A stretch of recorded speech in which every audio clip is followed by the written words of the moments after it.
જય શ્રી કૃષ્ણ। આજે આપણે બનાવવાના છીએ મગની કચોરી। તો મગનું શાક આપણા ઘરમાં બનાવ્યું હોય અને તે જ્યારે વધે ત્યારે તેને ફેંકી નહીં દેવાનું। એને આ રીતે મસ્ત મજાની કચોરી બનાવીને તમારા ઘરમાં સર્વ કરો। તમારા ઘરમાં બધાને બહુ જ પસંદ આવશે અને તમારું જે મગનું શાક બચ્યું હશે તેનો પણ ઉપયોગ થઈ જશે। તમારે એમાંથી એક નવી રેસીપી તૈયાર થઈ જશે। તો આપણે આ મગની કચોરી કેવી રીતે બનાવી, તો તેના માટે શું જોશે તે આપણે ઇન્ગ્રેડિયન્ટ્સ લઈ લઈએ। તો તમે અત્યારે સ્ક્રીન પર જોઈ શકતા હશો કે કેવી સરસ મજાની આ મગની કચોરી તૈયાર થઈ છે। તમને જોતા જ મોઢામાં પાણી આવી ગયું ને? તો હવે એને બનાવવાનું પણ સ્ટાર્ટ કરી દઈએ। તો તેના માટે આપણે મગની કચોરી બનાવવા માટે પહેલા લોટ બાંધી લઈએ। જે રોટલી વણવાની છે બહારનું પડ તૈયાર કરવા માટે, તો એની માટે આપણે જે ઘરમાં જ રહેલો રોટલી બનાવવાનો લોટ હોય, ઘઉંનો લોટ, એ જ લઈ લીધેલો છે। તેની જ સાથે એમાં આપણે મીઠું એડ કરવાનું છે અને થોડુંક તેલ એડ કરવાનું છે મોવણ દેવા માટે। અને આપણે જેવી રોટલીનો લોટ બાંધીએ તે જ ટાઈપનો આનો લોટ બાંધી લેવાનો છે। તમે આનો મેંદામાંથી પડ બનાવવા માંગતા હોય તો મેંદો પણ યુઝ કરી શકો છો, પણ મેંદા કરતાં રોટલીનો લોટ ખાવામાં અને પાચન કરવામાં સારો પડે છે। તો આ રીતે આપણો રોટલીનો લોટ બાંધીને તૈયાર થઈ ગયો છે। હવે આની પર થોડુંક તેલ એડ કરીને એને મસળી લેવાનો છે 3 મિનિટ સુધી, અને આપણો આ રીતનો લોટ રાખવાનો છે। હવે આને આપણે ઢાંકીને 5 મિનિટ સુધી એને રેસ્ટ આપી દઈશું। હવે સાથે જ આપણે અંદર કચોરીમાં જે સ્ટફિંગ ભરવાનું હોય તે બનાવી લઈએ। તો તેના માટે આ લીલા વટાણા લઈ લીધેલા છે બાફીને। તેની જ સાથે આપણે જે મગનું શાક બનાવેલું સવારનું પડ્યું હોય કે સાંજનું પડ્યું હોય તે લઈ લીધેલું છે, અને આમાં આપણે જે મગનું શાક પડ્યું એ બધું જ આમાં એડ કરી દેવાનું છે, અને આ બંનેને સારી રીતે મિક્સ કરી લેવાનું છે। તેની જ સાથે આપણે જે વટાણા લીધેલા છે બાફેલા, એના ભાગનું મરચું એડ કરવાનું છે, અને સાથે ધાણા જીરું પાવડર એડ કરવાનું છે। આમાં તમે ગરમ મસાલો, સંચળ પાવડર, આમચૂર પાવડર પણ એડ કરી શકો છો। તેની જ સાથે આપણે મીઠું પણ એડ કરી દઈશું। મીઠું તમારે ઓછું એડ કરવાનું છે, કારણ કે આમાં પહેલાં મગના શાકમાં પણ એડ કરેલું હશે। હવે આપણે કોથમીરના થોડાક પાન એડ કરી દઈશું, અને સાથે આપણે જે સોસ હોય ટામેટાનો એ આમાં એડ કરી દઈશું, જેથી એનો ચટપટો ટેસ્ટ બહુ જ સરસ લાગશે ખાતી વખતે। આપણે બહુ જ ઓછી વસ્તુમાંથી આને બનાવીએ છીએ અને બહુ મરી મસાલાવાળું નહીં બનાવતા। આને આપણે બહુ જ સિમ્પલ રીતે બનાવીશું। આપણા ઘરના જે મસાલા હોય તેમાંથી જ આને બનાવ્યું છે। તેની જ સાથે આપણે જો લોટ બાંધીને રાખ્યો તો એ બહુ જ સરસ રીતે પલળી ગયો છે। હવે આમાંથી એક નાનો લુઓ લઈને એની એક પૂરી વણી લઈશું।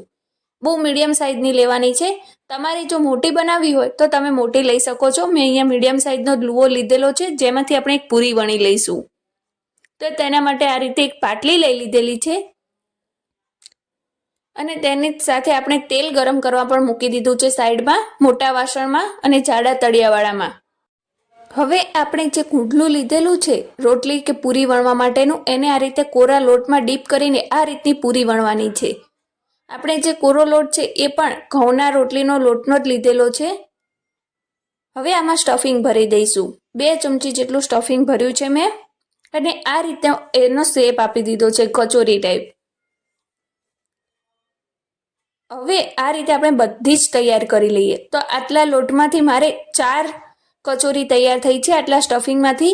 હવે આને આપણે મીડિયમ ગેસ ઉપર તળી લઈશું। હાઈ ગેસના ફ્લેમ પર નથી તળવાની। જો આ રીતનું તેલ આપણું હોવું જોઈએ। આ રીતે મૂકી અને થોડીક વાર રહીને તે ઉપર આવવું જોઈએ। જો તમે ફૂલ ગેસ ઉપર તળશો તો અંદરથી એ સ્ટફિંગ કાચું રહી જશે અને ઉપરનું પડ પણ ક્રન્ચી નહીં થાય। તો એને મીડિયમ ગેસ ઉપર તળવાનું છે। જો આ રીતની આપણે ગોલ્ડન બ્રાઉન કલરની કરવાની છે। તો આપણે ગોલ્ડન બ્રાઉન થઈ ગઈ છે। હવે આપણી બધી કચોરીને આપણે લઈ લઈશું। જો સરસ મજાની અંદરથી પણ તળાઈ ગઈ છે અને બહારથી પણ એકદમ ક્રન્ચી થઈ ગઈ છે। તો તમારા ઘરમાં પણ એકવાર આ રેસીપી બનાવીને જરૂરથી ટ્રાય કરજો। તમારા ઘરમાં બધાને બહુ જ પસંદ આવશે। અને તમને આ રેસીપીનો વિડીયો કેવો લાગ્યો મને કમેન્ટ બોક્સમાં લખીને જરૂરથી બતાવજો। અને આગળ તમે કઈ રેસીપીનો વિડીયો જોવા માંગો છો તે પણ કમેન્ટ બોક્સમાં લખીને જરૂરથી બતાવજો। અને વી આર ક્રેઝી ચેનલ ઉપર તમે હજી નવા આવ્યા હોય અને આ ચેનલને સબસ્ક્રાઈબ ના કરી હોય તો ગાઈઝ પ્લીઝ સબસ્ક્રાઈબ જરૂર કરી દેજો। તો જુઓ આપણી કચોરી બનીને તૈયાર થઈ ગઈ છે. હવે એને એક સર્વિંગ પ્લેટમાં લઈ લઈએ. તો તેના માટે મેં અહીંયા ખાટી મીઠી આમલીની જે ગોળ આમલીની ચટણી હોય તેની સાથે અને સોસ સાથે સર્વ કરી છે.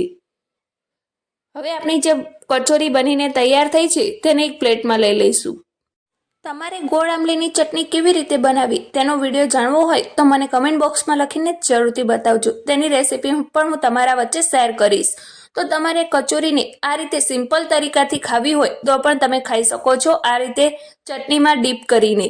પણ હું એક યુનિક તરીકેથી આને સર્વ કરું છું. તમે જોઈ શકો છો આપણે એક આ કચોરી લીધેલી છે આ રીતે, અને એને આ રીતે વચ્ચેથી તોડી લીધેલી છે. હવે આપણે એમાં 1 ચમચી કેચઅપ ઉમેરશું. જે આપણો ટામેટાનો સોસ હોય તેને આમાં એડ કરશું. તમારે વધારે પસંદ હોય તો વધારે પણ લઈ શકો છો. તેની જ સાથે જે આપણી ખાટી મીઠી ગોળ આમલીની ચટણી છે તેને અમે ઉમેરશું.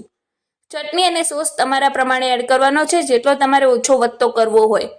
તેની જ સાથે આમાં તમે લીલી ડુંગળી પણ સુધારીને એડ કરી શકો છો ઉપરથી, અને સાથે આ રીતે ઝીણી સેવ ઉમેરી દીધી છે. જો કેટલી સરસ મજાની આપણી આ કચોરી તૈયાર થઈ ગઈ છે. હવે આપણા જે મગનું શાક હતું તેનો પણ ઉપયોગ થઈ ગયો અને મસ્ત મજાની એક નવી જ વાનગી આપણા ઘરમાં તૈયાર થઈ ગઈ, જે ઘરમાં બધાને બહુ જ પસંદ આવશે. તમે પણ એકવાર આ રેસીપી જરૂરથી ટ્રાય કરજો અને કેવી લાગી મને કમેન્ટ બોક્સમાં લખીને જરૂરથી બતાવજો.